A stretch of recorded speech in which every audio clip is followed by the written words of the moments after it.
তুমি মানুষ হিসাবে পৃথিবীতে এসছো, মানুষ হিসেবেই থাকবে। এই সত্যবাদী হওয়া পেছনে মাতা পিতার অবদান সবচেয়ে বেশি।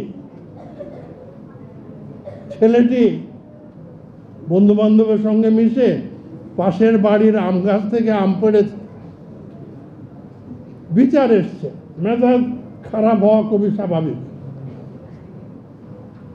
রাগের মাথায় ডাক দিয়ে এনে যদি জিজ্ঞাসা করেন, কিরে পাশের বাসার আম গাছ থেকে আম পেড়েছে, আপনার ধমকে ছেলেটি বলবে, মা আমি পারি নাই, মিথ্যা কথা বলে দিল।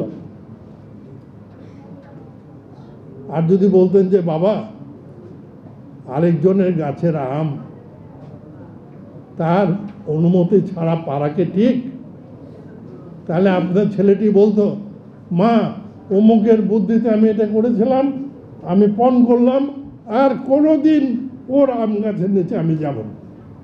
অত্যন্ত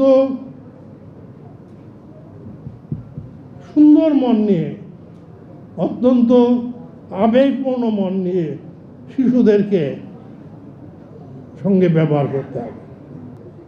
এই বিজ্ঞান মেলায় যারা নাকি পুরস্কৃত হচ্ছে, ফার্স্ট সেকেন্ড থার্ড হয়েছে, তাদের উদ্দেশ্যে বলছি, ভাই তোমাদের জন্যে প্রাণ ভরে আল্লাহর কাছে দোয়া করি, আল্লাহ তাআলা তোমাদেরকে বিশ্বময় তোমাদের জ্ঞান ছড়িয়ে দেওয়ার জন্যে, তোমাদের কাজের সফলতা দিয়ে সমস্ত বিশ্বকে গড়বার। তুমি মানুষ হিসাবে পৃথিবীতে এসছো, মানুষ হিসেবেই থাকবে।